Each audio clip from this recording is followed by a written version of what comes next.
Hasil survei Pilkada Jateng 2024. 1. Hasil survei TBRC.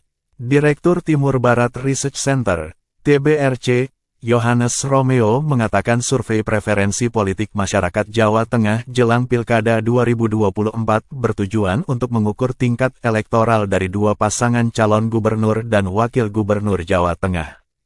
Timur Barat Research Center, TBRC, melakukan survei jejak pendapat setelah dua pasangan calon, paslon, Ahmad Lutfi Taji Yassin dan Andika Perkasa, Hendrar Prihadi resmi mendaftar di KPU Jawa Tengah, kata Yohanes Romeo kepada wartawan pada Senin, tanggal 16 September tahun 2024.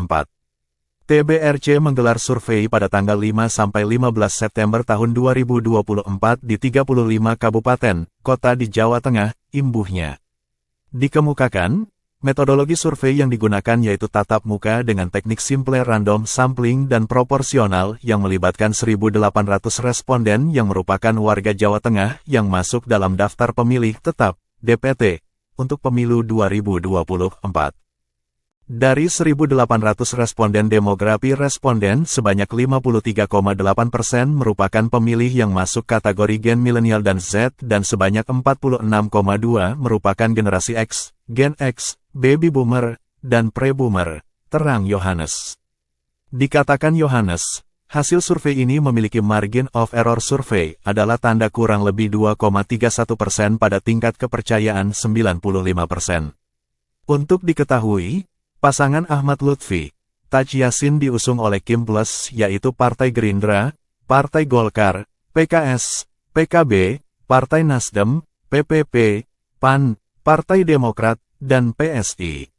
Sementara pasangan Andika Perkasa, Hendrar Prihadi didukung oleh PDI Perjuangan. Hasil survei menemukan di kalangan responden yang masuk kategori Gen Milenial dan Z pasangan Andika Perkasa, Hendrar Prihadi unggul dengan tingkat elektabilitas sebesar 58,8%, sedangkan Ahmad Lutfi Taji Yassin memperoleh sebesar 29,4%.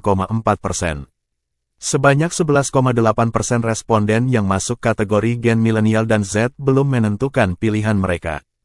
Sementara hasil survei untuk di kategori pemilih generasi X, Gen X, Baby Boomer, dan Pre-Boomer pasangan Andika Perkasa, Hendrar Prihadi dipilih sebanyak 59,7%, dan pasangan Ahmad Lutfi Taji Yassin dipilih sebanyak 30,1%, dan sebanyak 10,2% belum menentukan pilihan.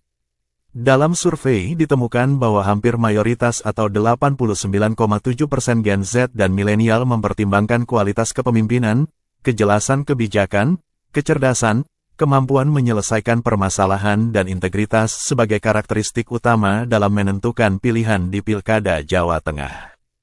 Begitu sebanyak 87,7% Gen Z dan milenial memperhatikan isu sosial, lingkungan, reformasi pendidikan, penciptaan lapangan kerja dan pembangunan berkelanjutan. Isu-isu tersebut yang menjadi dasar pertimbangan Gen Z dan milenial dalam menentukan pilihan dalam Pilkada Jateng. 2. Hasil survei LSI.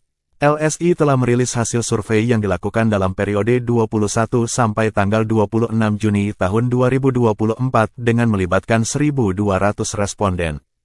Dalam hasil survei LSI tersebut, elektabilitas Kaesang Pangarep berada di posisi pertama dengan 15,9%.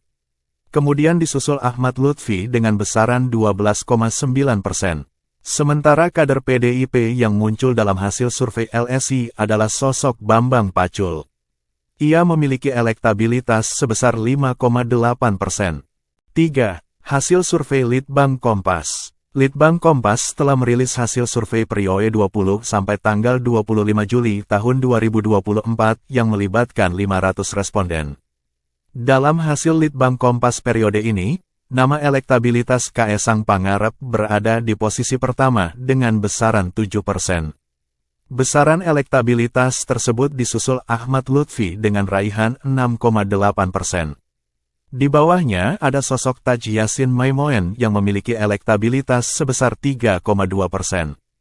Hanya ada satu nama kader PDIP yang muncul, yakni Hendrar Prihadi. Pria yang akrab disapa Hendi itu memiliki elektabilitas sebesar 2%.